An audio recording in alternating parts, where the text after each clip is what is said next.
Buenas tardes, mi nombre es Gabriela Moreno, soy licenciada en Empaquetería y Obstetricia y voy a ser su maestra de ceremonias el día de hoy. Vamos a dar inicio. El Instituto Mexicano de Psicooncología les da la más cordial bienvenida al primer encuentro gerontológico como parte de las actividades de la Semana del Adulto Mayor, con el fin de reflexionar sobre los elementos que brinda la tanatología y el contexto diario a la gerontología.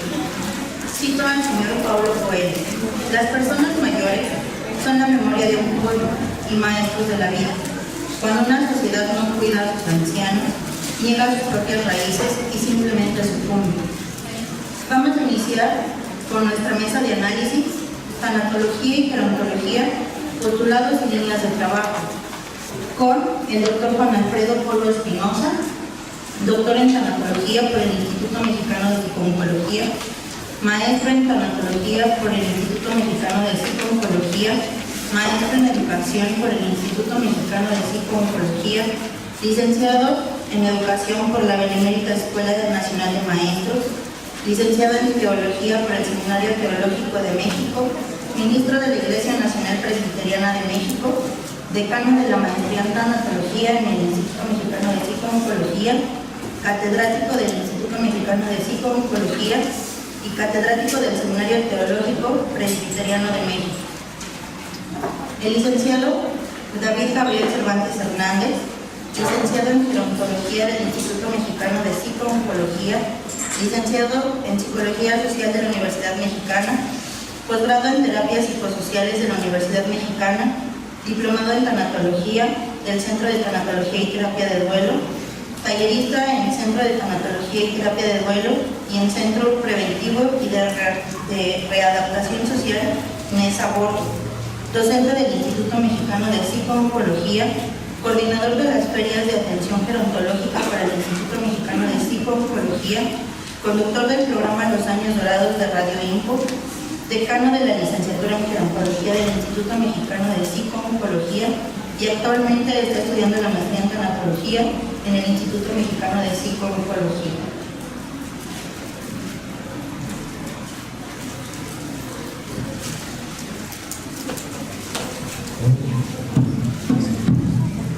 Muy buenas tardes, ¿cómo están? Gracias por acompañarnos en este espacio con la intención de poder reflexionar en estas dos disciplinas y sobre todo poder analizar desde diferentes cuestionamientos cuál es la aportación que tiene la tanatología y cuál es la aportación que tiene la gerontología. Y además, pues, bueno, el placer de estar muy buen amigo, el decano Gabriel. Bueno, muy buenas tardes a todos. Sean bienvenidos a este primer encuentro gerontológico. Bueno, también un honor compartir este espacio, esta mesa de análisis con mi compañero Juan y amigo también. Y pues bueno, esta tarde esperemos sea muy enriquecedor toda la información que se les va a brindar en cada una de las actividades de este encuentro. Y pues bueno, esto también es parte de las actividades de la Semana del Adulto Mayor aquí en el Instituto Mexicano de Psicooncología, bueno, recordándoles que el día 28 fue el Día del Abuelo. Bueno, es por eso que se implementan esta serie de actividades en el transcurso de esta semana. Y bueno, ya estamos casi culminando estas actividades. Pues bueno, ahora en este momento vamos a empezar con este análisis de lo que cada una de las áreas aporta y el por qué estamos fusionando, por qué estamos integrando y recordando que trabajamos de manera interdisciplinaria. Pues bueno, esto es una necesidad que se da no nada más en la población adulta mayor, que es el motivo por el cual estamos fusionando, por el interés que también el área de tanatología está implementando en esta ocasión, que estamos fusionando estas dos áreas. Pues bueno, vamos a dar inicio a esta mesa de análisis.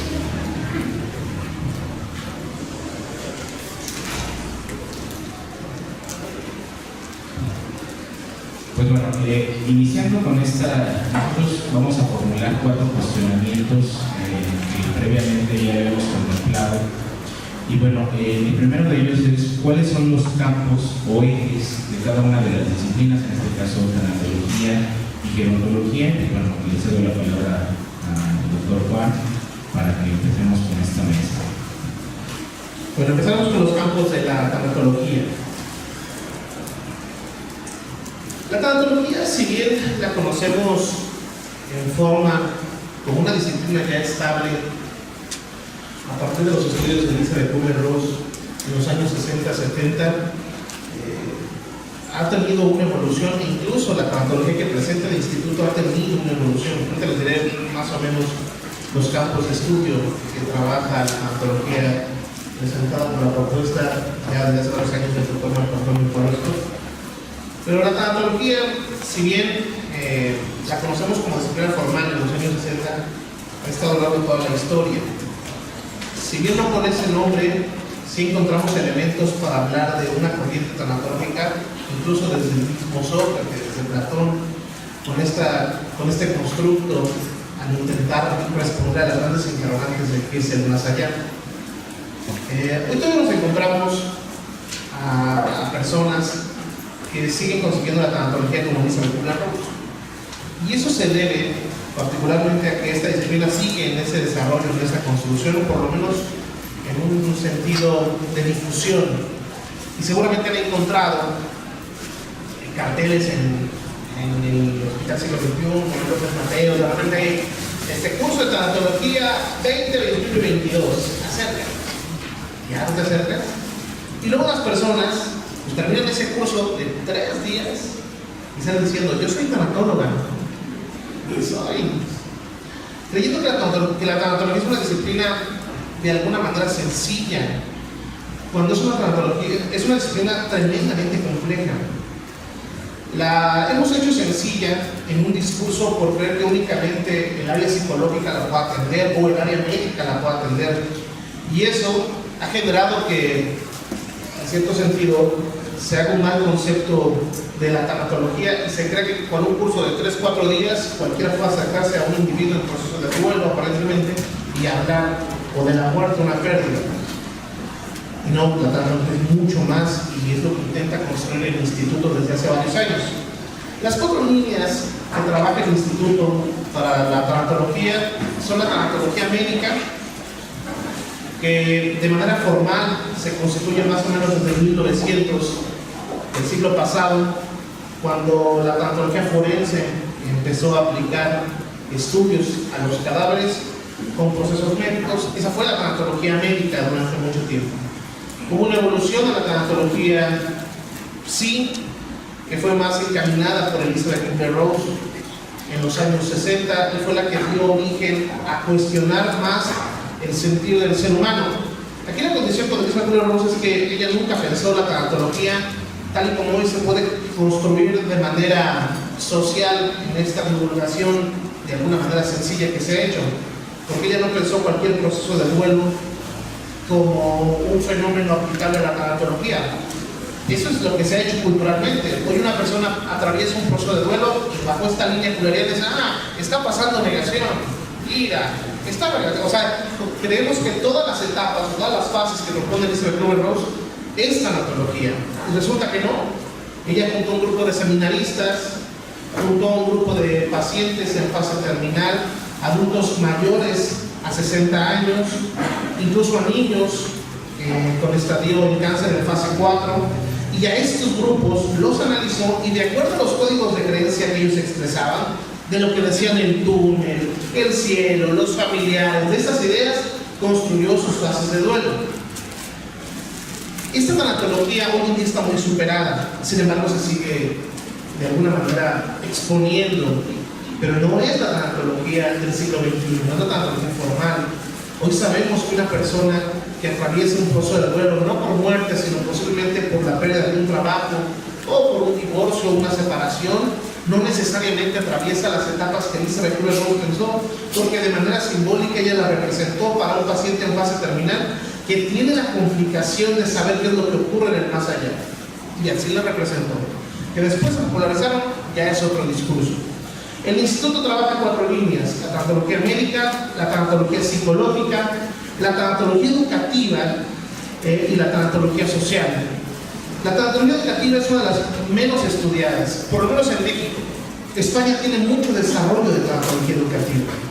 Los niños pasan o atraviesan duelos que a veces pasamos de alto, como por ejemplo esta transición de primaria a secundaria, y que el niño simbólicamente ha perdido algo, pero no le damos importancia porque simplemente, ay, después vas a conocer a nuevos amiguitos, no te preocupes. Y ese tipo de duelos no los estudiamos. Lo mismo los duelos en un desarrollo cronológico. Por ejemplo, las señoritas atraviesan un proceso de menarquía que a veces no se estudia. No analizamos ese proceso de duelo porque no le damos la importancia de vida. Pero por lo menos la tanatología del siglo XXI intenta englobar esta disciplina en estas 4 áreas: la tanatología médica, psicológica, educativa y social. Reitero, para el instituto la menos estudiada que hoy tenemos es la educativa. De esa nos falta todavía generar mayor documento. ¿Qué ocurre con los niños? ¿Y qué ocurre incluso en estos ámbitos educativos que le generan problemas de angustia y tal vez procesos de duelo al menor que ni siquiera lo que estamos estudiando o no están interesando aparentemente?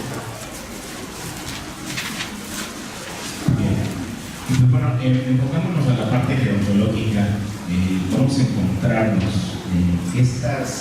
estas áreas o estos campos en donde la gerontología va a entrar y al cual también se le está dando mucho auge en la actualidad. Y bueno, también como bien lo mencionaba el doctor Juan, también nosotros en la parte gerontológica retomamos muchos elementos, muchas teorías, mucha información incluso que se genera en España y que también tienen un avance en cuanto a este estudio de la vejez y el envejecimiento. Entonces, bueno, pensaríamos de cierta manera que al hablar de los adultos mayores, pues ya están cercanos a la muerte y que la tanatología también se va a centrar en cuestiones de la muerte del anciano, de la muerte del adulto mayor, pero no es cierto. No solamente se trata de centralizar en la muerte de la persona, sino también en todo lo que está alrededor. El adulto mayor, bueno, todos vivimos diferentes tipos de pérdidas, nada más que en el adulto mayor, evidentemente las va a resentir más, ¿no? Entonces, nosotros en este ámbito, en esta disciplina, nos vamos a enfocar a 3 áreas principales: la gerontología clínica, la gerontología social, la gerontología educativa, y bueno, también viene un surgimiento de nuevas áreas como lo es la psicogerontología, la gerontopsiquiatría, y pues bueno, es en este implemento de nuevas disciplinas, de nuevas ramificaciones de la misma gerontología, en el cual vamos a estudiar diferentes aspectos. Y bueno, también la gerontología biológica o experimental, que donde van a estar estas teorías ligadas tanto a la biología del envejecimiento como lo puede ser la teoría celular, la teoría de radicales libres, la inmunológica, la endocrinológica y bueno, también teorías genéticas que nos van a ayudar a la explicación de cómo es que vamos pasando por cada una de estas etapas y pues bueno, entender todavía con mucho más razón la parte de la vejez. En cuestión de la gerontología clínica, también conocida como gerontología geriátrica, es aquella ciencia o disciplina cuyo fin es la prevención, el diagnóstico de enfermedades en la vejez, la curación, el tratamiento, y pues bueno, que también se va a enfocar a esta parte de la rehabilitación y la reinserción del enfermo o del paciente en casa o bien a un nivel institucional. Esto puede ser pues, en asilos, en áreas de hospitalización y pues bueno, también incluso en psiquiátricos, porque nosotros hemos tenido la oportunidad de trabajar con pacientes psiquiátricos adultos mayores. Pues bueno, vemos que prevalece en esta cuestión un estado de abandono que también para ellos, por ejemplo, no se consideran las pérdidas, ¿no? ¿Por qué? Porque prevalece más la condición psiquiátrica, la condición de un trastorno mental, más que lo que él siente y al tener la ausencia de la misma familia. Y bueno, vamos a tener también nosotros aquí en el instituto, trabajamos la parte de la gerontología social y hacia dónde nos enfoca esto. Pues bueno, no nada más entender la cuestión de cómo vamos a trabajar sobre aspectos sociales, como son jubilación, viudez, todo lo que va a impactar de manera social, las redes de apoyo que se van a generar al adulto mayor. Y pues bueno, en este ámbito, en esta fusión, evidentemente también el gerontólogo, con la noción que tiene en esta área de la tanatología, pues bueno, va a generar esa parte de un acompañamiento a ese adulto mayor, ya sea que esté en su domicilio o bien de manera institucionalizada, ¿no? Entonces, esta es otra de las áreas también en este enfoque, en el abordaje de la calidad de vida de nuestros usuarios, de nuestros adultos mayores, y que no nada más es trabajar con el adulto mayor, sino también con la familia, con la sociedad, en tomar conciencia sobre que todos estamos envejeciendo, pero también que muchos no piensan que van a ser viejos. Y entonces aquí yo le digo en algunos otros espacios, en las aulas, ya el cuestionamiento ya no es si voy a llegar a la vejez, sino cómo voy a llegar.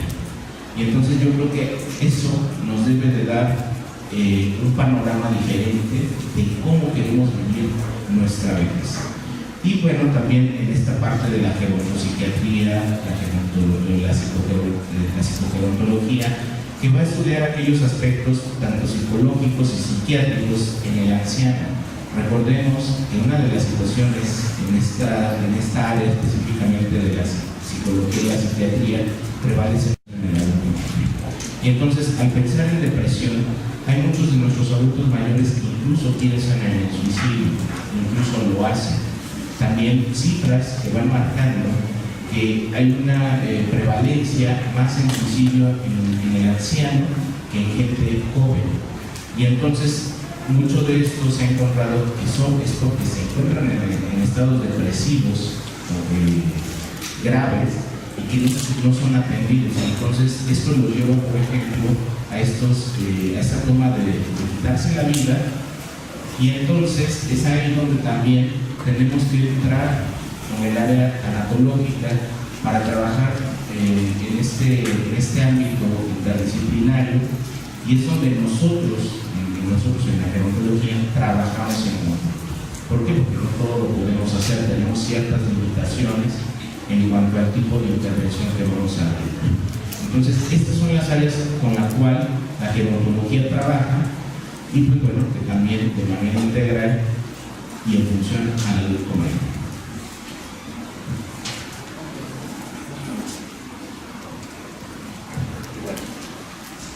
Bueno, también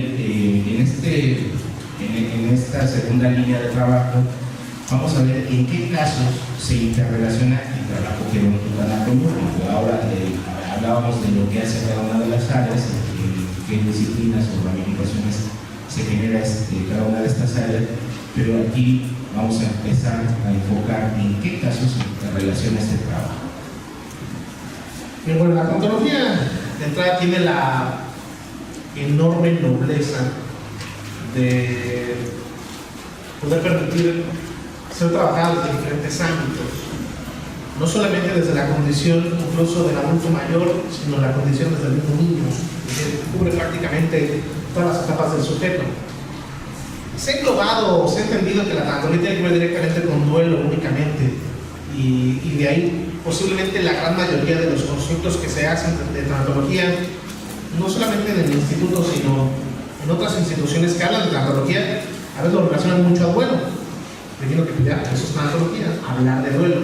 Si han sido observadores o escuchan incluso en programas de radio o comerciales que tienen que ver con tanatología, dicen exactamente lo mismo.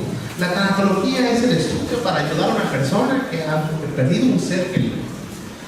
Y lo centran de tal manera que creen que un tanatólogo únicamente tiene la capacidad de poder observar a alguien que tiene un proceso complicado en este momento por la pérdida de un ser querido. La tanatología no solamente se centra en ello, como mencionamos en sus áreas, puede abordar diferentes aspectos. La gran mayoría sí lo centra en elementos simbólicos de pérdida, efectivamente. Un divorcio, la pérdida de trabajo, obviamente la muerte, pero también, como decía Gabriel, tiene que ver con procesos incluso del desarrollo natural del ser humano. Es decir, el sujeto pierde a lo largo de su vida no solamente capacidades a nivel biológico, sino incluso capacidades en un sentido simbólico. Muchos de los proyectos se van terminando por proceso natural de vida. Y en este proceso simbólico de haber terminado, por ejemplo, estudios, de haberte casado, de haber tenido hijos, de repente dejarlos ir de casa, de que ellos se casen, tener nietos, vas cumpliendo etapas de la vida muy naturales, que la tanatología permite y también estudia.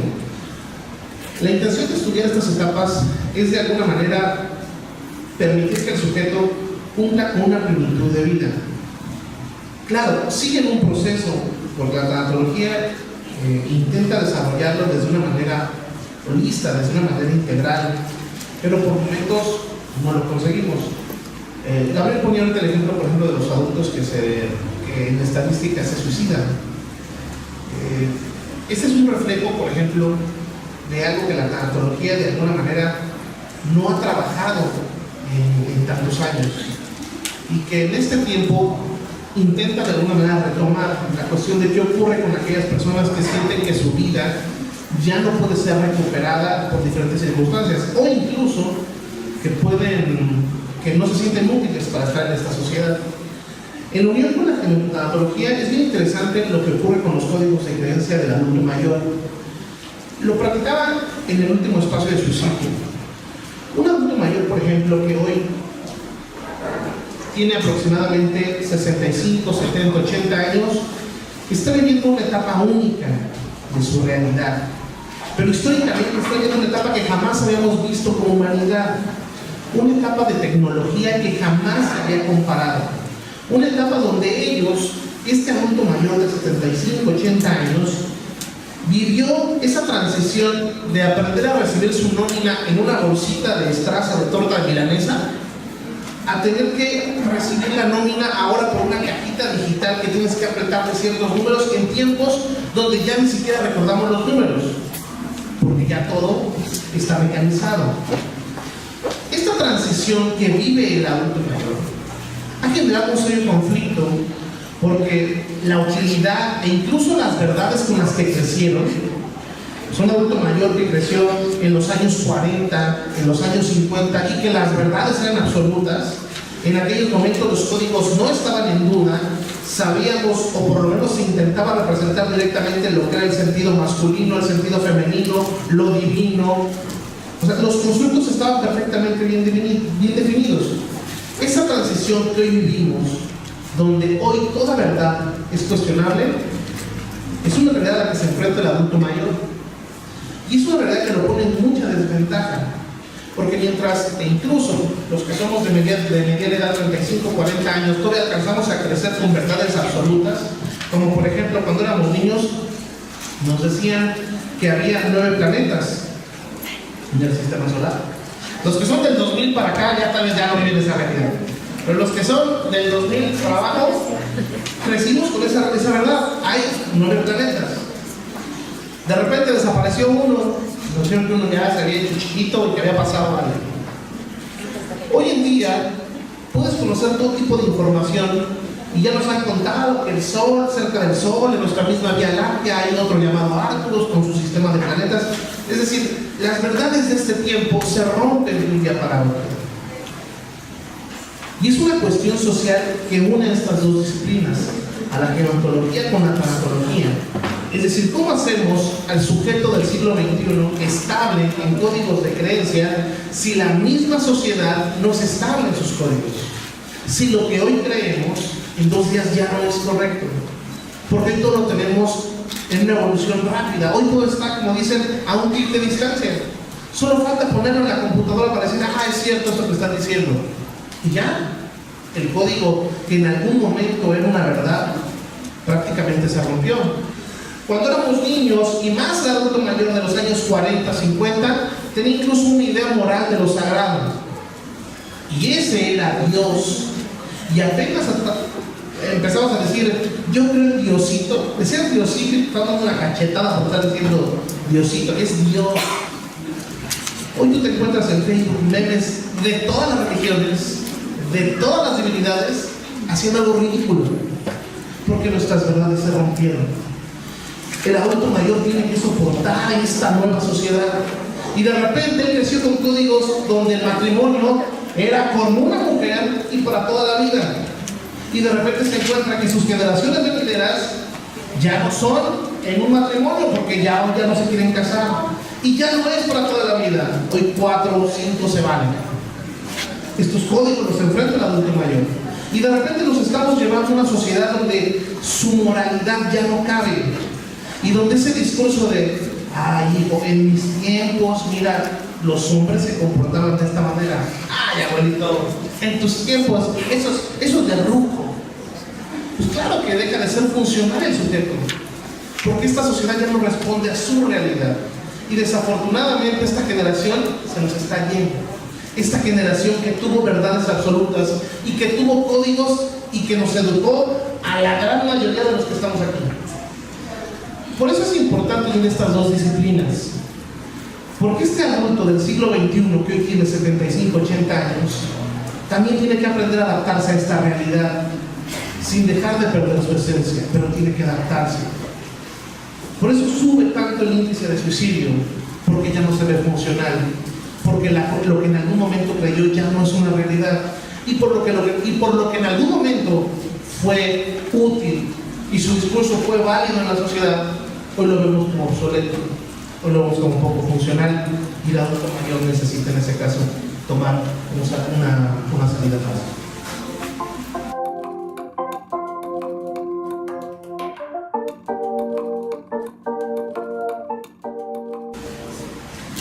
Bien, efectivamente, como bien lo dice el doctor Juan, hablar de esta cuestión de las creencias que tiene el adulto mayor, pero también es importante, también desde el enfoque espiritual, también desde esta cuestión de cómo se entiende o cómo entiende este adulto mayor su propia vejez. Y entonces yo lo estaba centrando también hace un rato en la cuestión de las pérdidas, en el impacto que tiene en el adulto mayor todas estas pérdidas a lo largo de esta última etapa de vida. Nos encontramos que, bueno, parte de esta intervención tanatológica y gerontológica la vamos a enfocar a las pérdidas que el individuo, el adulto mayor, tiene, y una de ellas es la pérdida de la salud.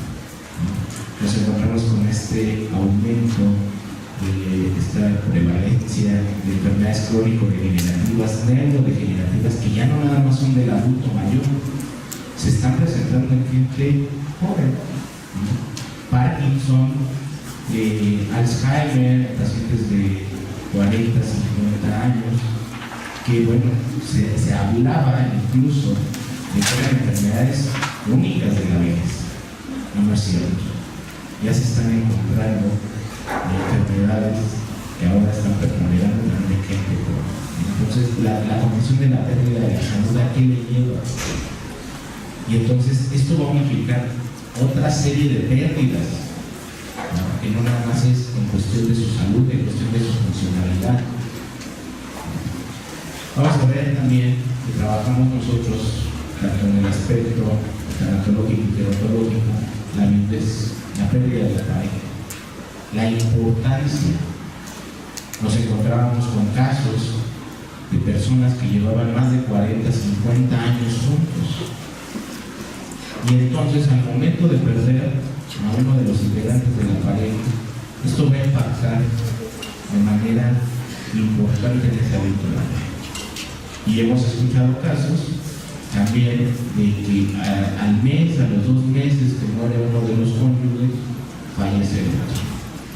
Y entonces es ahí donde también nos unimos y donde trabajamos en conjunto para el bienestar de esa persona. El bienestar de la viuda o del viudo, pero no nada más depende del equipo que estemos trabajando para ese adulto o esa adulta mayor, sino también de la familia. ¿Dónde está la familia? ¿Cómo la familia entiende esa pérdida? ¿Por qué es su pérdida? Vamos a ver también los aspectos en cuanto a la jubilación. No se prepara, no hay una preparación adecuada para este proceso. No nada más se trata de hablar del cese de la vida laboral, sino de lo que viene. de la nueva vinculación a nuevos roles, la pérdida, que también en la jubilación se da, la pérdida del estatus social. Ya no es el ingeniero, ya no es el licenciado, ya no es el doctor, ahora es don Juanito. Entonces pierde ese estatus, pierde ese poder que tenía, ese cargo, ese grado, y entonces no se le entiende, pero sigue siendo su pérdida. Vamos a ver también la cuestión de las pérdidas económicas, del despojo, ¿no? En la semana estábamos hablando de este caso del repartidor de Bimbo, ¿no? Cómo genera este abuso, y al final de cuentas es una pérdida para ese adulto mayor, porque él, confiando en que tiene su producto y en que va a tener una ganancia, de repente fue víctima de un despojo, de un abuso. Y entonces hablamos de una pérdida económica también. Vamos a encontrarnos también con pérdida de la identidad. Por ejemplo, hablamos con pacientes con enfermedades neurodegenerativas como Alzheimer, que de repente ya no sabe quién es, o que ya no reconoce o ya no identifica a los mismos familiares. Y esas pérdidas difícilmente la misma sociedad o muchos de los profesionales no las toman en cuenta. Y entonces es ahí en el conjunto, en el trabajo en conjunto que estamos nosotros desarrollando para trabajar con estas situaciones y que tienen, repito, un impacto en el paciente, en el usuario. El nido vacío, la ausencia de los hijos, eso también importa para el adulto mayor. Vamos a hablar de la pérdida de la independencia, de la autonomía y de la funcionalidad.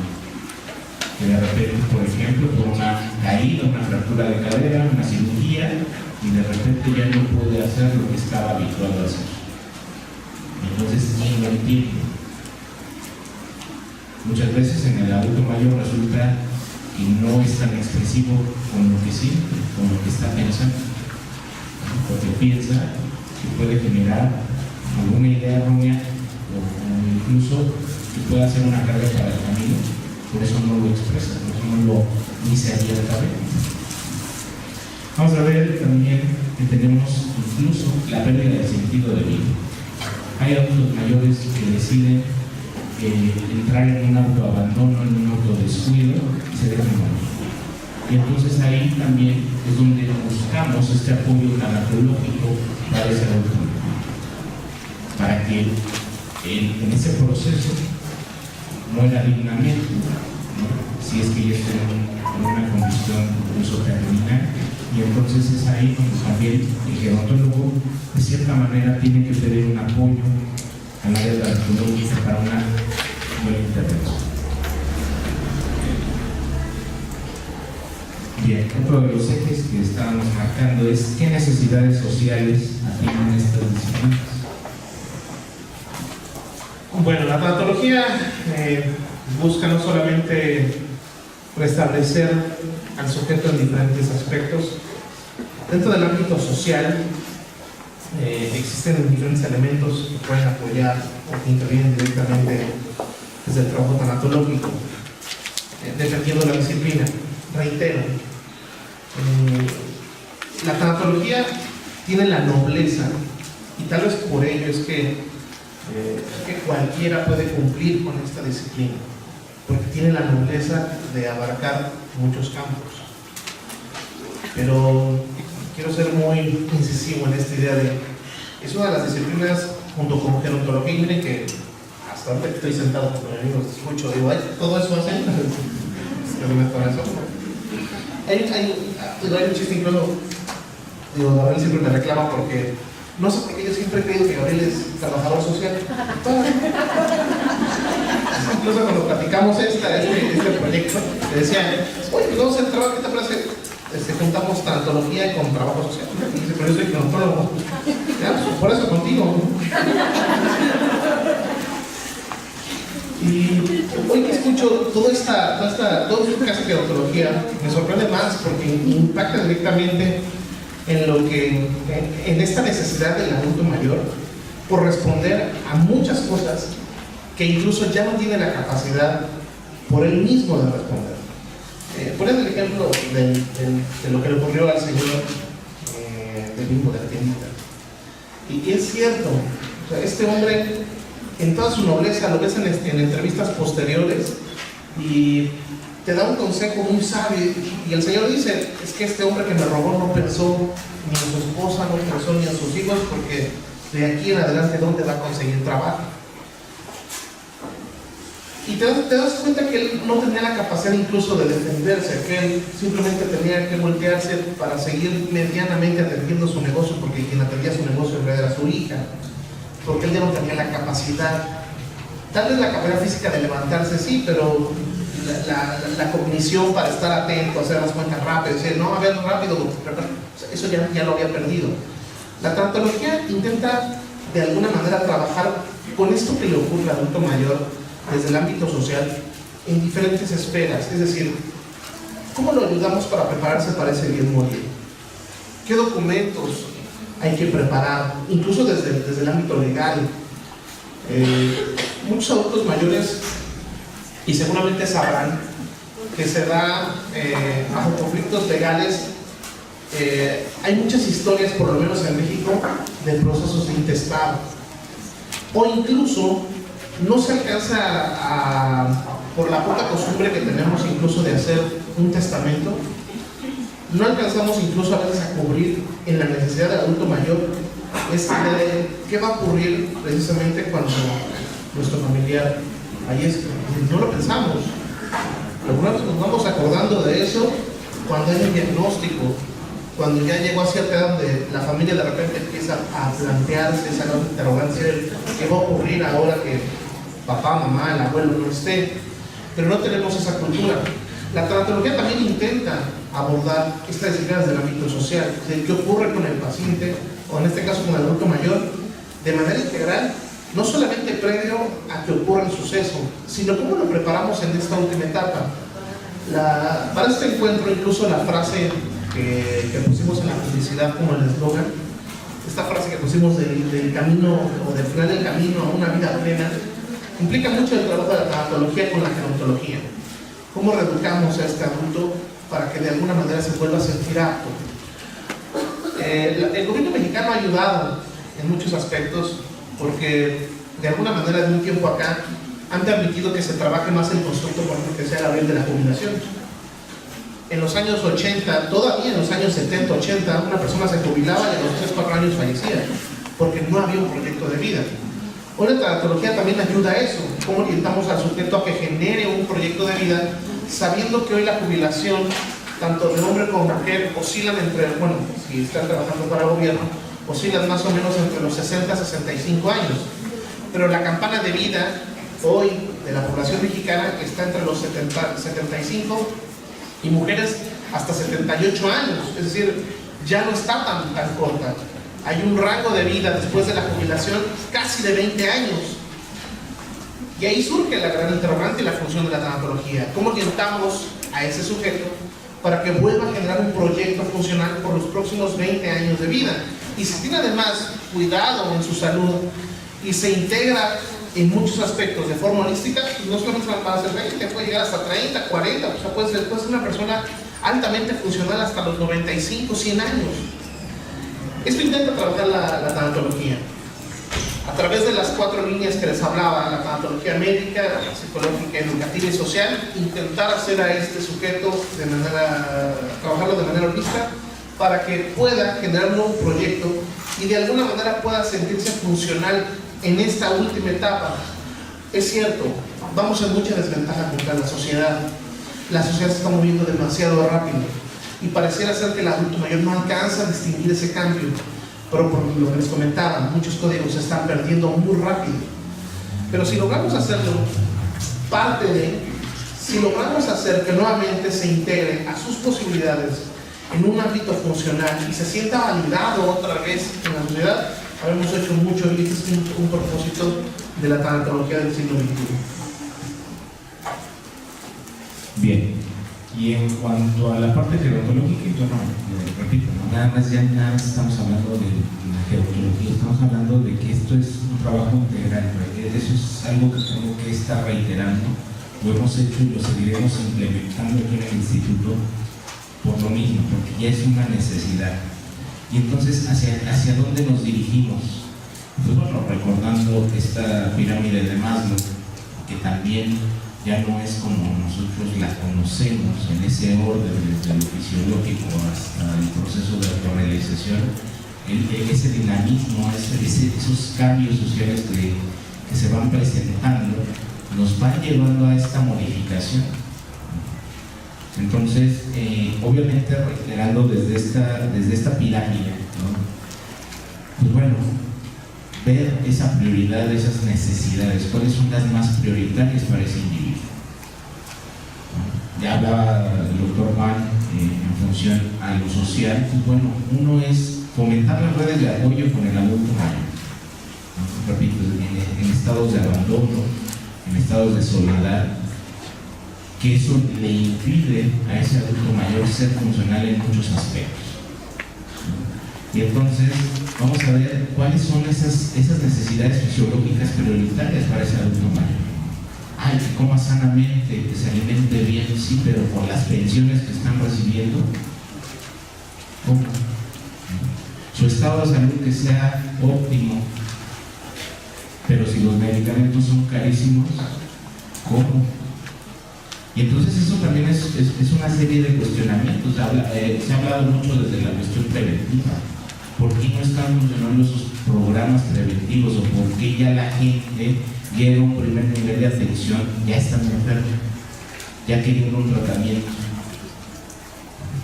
Y entonces habrá que ver, o sea, ¿cómo cubro mis necesidades de alimentación si todo está caro? Si el adulto mayor piensa, o pago esto o compro otra cosa.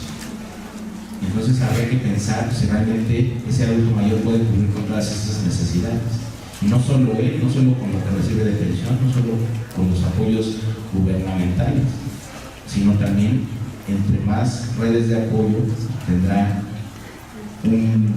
una buena calidad de vida si es que se genera esta red de apoyo. Hablamos de las necesidades de seguridad y confianza en las necesidades de seguridad, la vivienda, los servicios, las actividades instrumentales, el pago de los servicios. Y entonces, ¿lo puede hacer? ¿No lo puede hacer? ¿Qué tan funcional es para hacerlo? Y entonces eso también es uno de los dilemas y es por lo que nosotros en el área gerontológica estamos trabajando. Vamos a ver en cuestión de la necesidad de pertenencia o integración, y te repito, hay adultos mayores que se aíslan porque ya les da pena, porque ya no pueden, porque no quieren pedir las cosas, porque saben que la familia les va a negar cierto apoyo. Y repito, muchos de los adultos mayores viven solos, hablando de las cuestiones de los cuidadores, viejos cuidando viejos. Entonces, ¿qué va a pasar si ese cuidador adulto mayor colapsa? Pues ya no va a cuidar al otro. Y entonces, ¿dónde están las redes de apoyo? O lo que yo he mencionado en clase, que ahora resulta que el vecino es más familia que su hijo. Y entonces, ¿dónde está ese vínculo? ¿Dónde está esa parte de la misma familia con ese adulto mayor? Y es lo que lamentablemente en este contexto social estamos viendo, el rechazo hacia los adultos mayores, la pérdida de esa cultura, la pérdida de ese respeto hacia los adultos mayores, que lo vemos más cotidianamente. Y ahí está el caso de este señor de la tiendita, ¿no?, que fue despojado. Que ya no se le tiene consideración, es un medio de subsistencia. Y bueno, hablamos de esta cuestión de reconocimiento y estima, ¿no? El adulto mayor, porque ya de repente ya no puede hacer alguna actividad, pues se desvaloriza, se autoabandona y en unas ocasiones se deja morir. Y esto también resulta angustiante para él, ¿no?, el pensar en la muerte. Pero también hay casos que cuando ya están en ese proceso final, ahora sí quieren hacer muchas cosas. Pues ahí está también uno de los dilemas, ¿no? Y bueno, la cuestión de la superación y la confianza, lo de la autorrealización. Y entonces aquí también retomo esta cuestión de Erickson, en cuanto habla de la integridad contra la desesperanza. una persona adulta mayor bien íntegra va a sobrellevar esa etapa. Y entonces, ¿qué va a pasar? Muchos de esos adultos mayores viven en desesperanza y entonces se dejan. Y entonces nosotros nos enfocamos a estas necesidades principalmente, es lo que nosotros trabajamos y es lo que nosotros queremos generar, no solo en la población adulta mayor, porque la gerontología no nada más trabaja con el viejo, trabaja desde las etapas tempranas para crear conciencia de cómo llegar a esa vejez. Y bien, y la última pregunta, que ya estamos 15 minutos de concluir esta mesa de análisis, es ¿con qué áreas trabaja la tanatología y con qué áreas trabaja la gerontología de manera multidisciplinaria?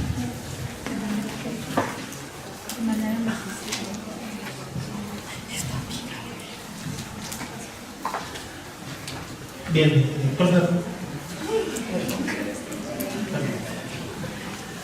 bueno, las áreas en las que trabaja la tanatología abiertamente, a través de la evolución que ha tenido la tanatología, después de los años 60, 70, cuando llega la tanatología en México, no más por los años 80, cuando llega con el doctor Alfonso Reyes Subiría, de alguna manera empieza a generarse un abanico de posibilidades para trabajar una tanatología más integral. La tanatología kubleriana cumplió con su función, cumplió con el proceso en el cual se estaba postulando, pero hoy en día con la tanatología la podemos encontrar con diferentes disciplinas en un ámbito directo. Trabaja con área médica, trabaja con enfermería, trabaja con antropología, trabaja con sociología, trabaja con derecho, trabaja con trabajo social, con gerontología, con teología,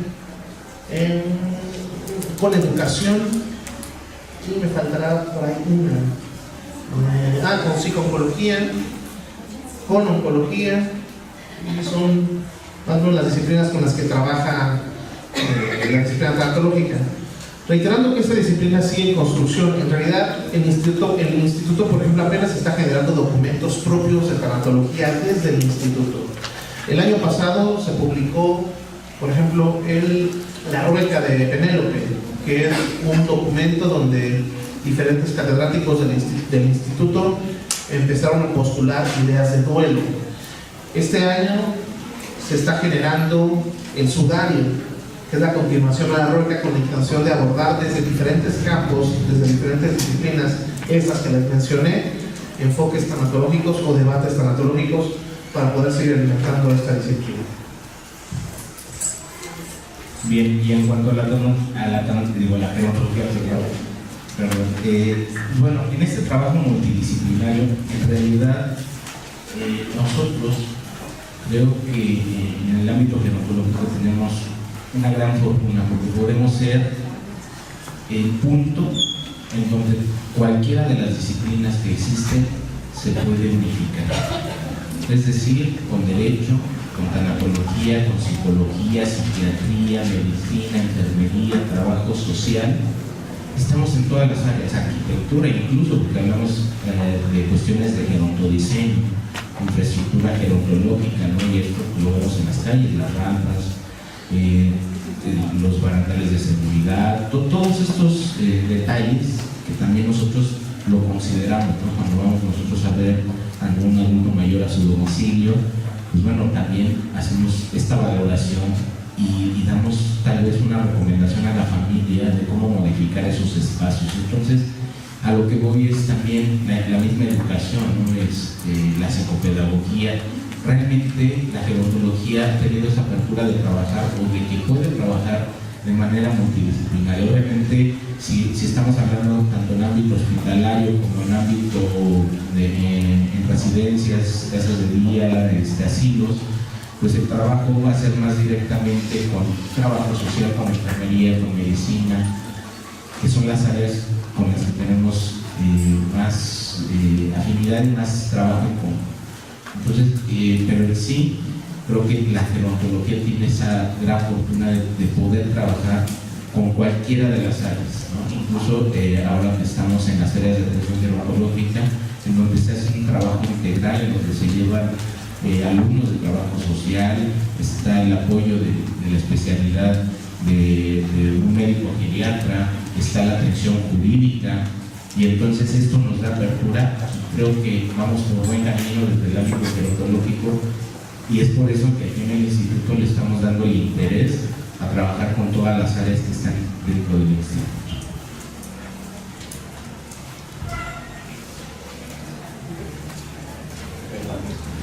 Aquí hay una pregunta, dice, ¿de qué manera se puede esperar, no sé, dice, ¿de qué manera se puede empezar a implementar la tecnología en la educación? Bueno, dice que ha costado trabajo. Lo voy a hablar desde dos horizontes. Desde el horizonte formal, por así decirlo, intentar meter tanatología a centros educativos es imposible.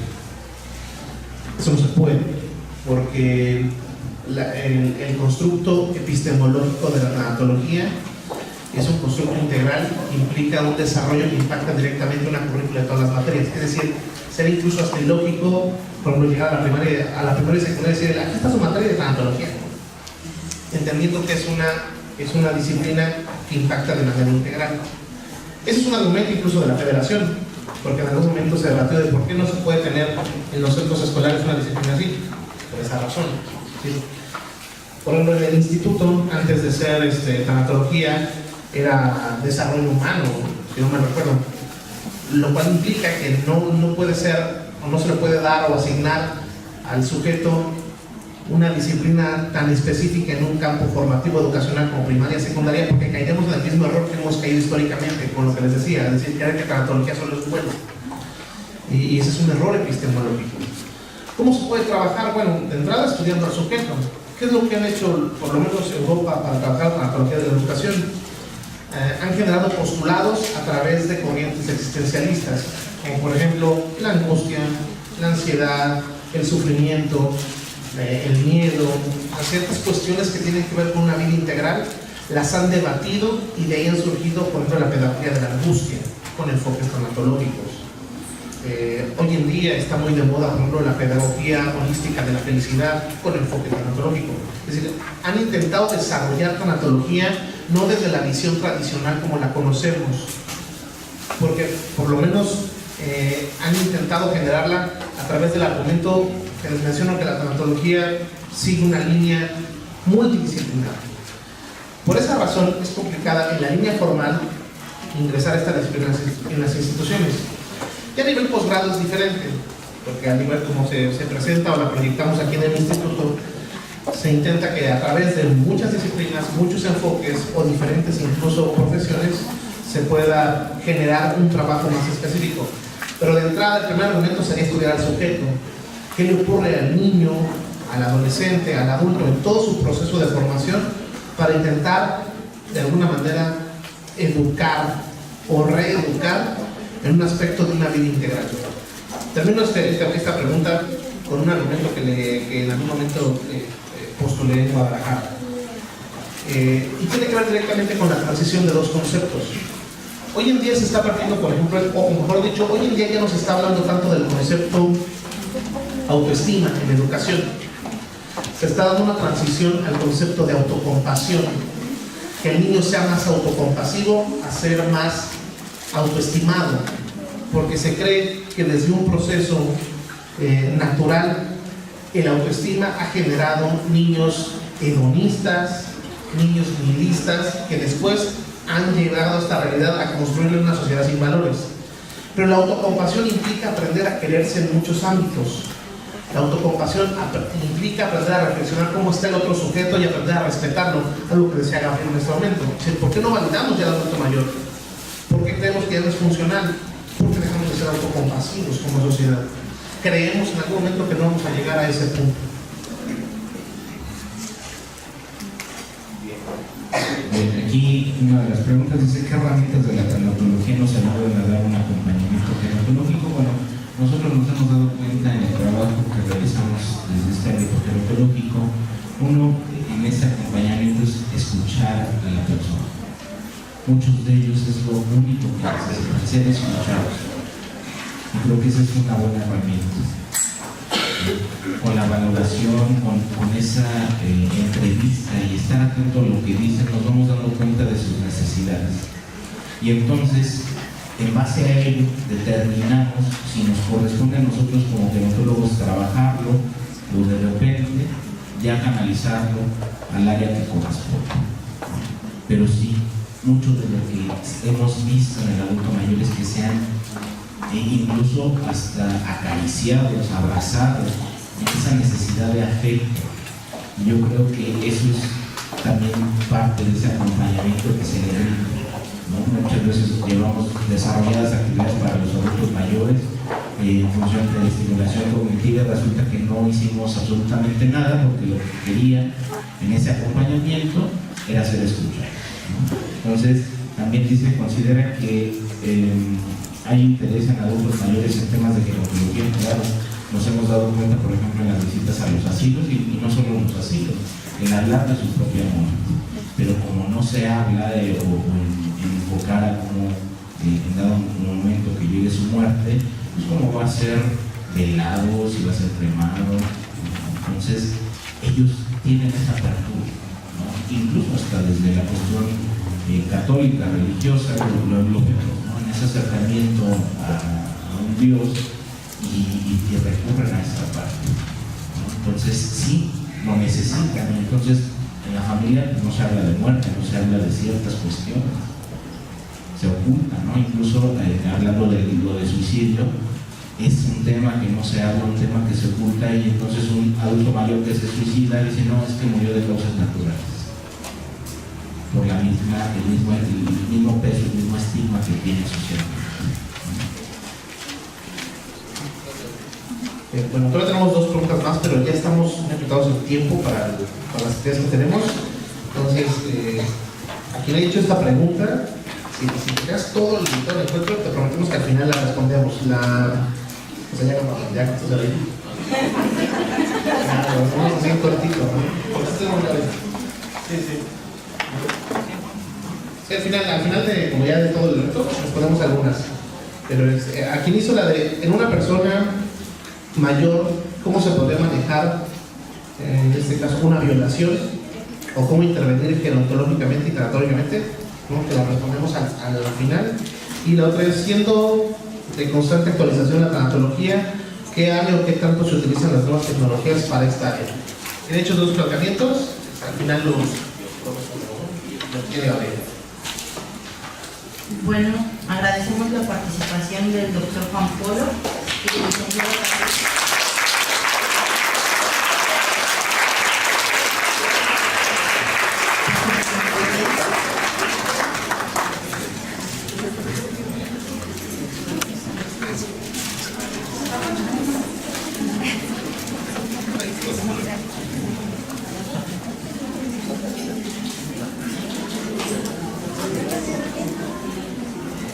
le va a entregar al licenciado Gabriel.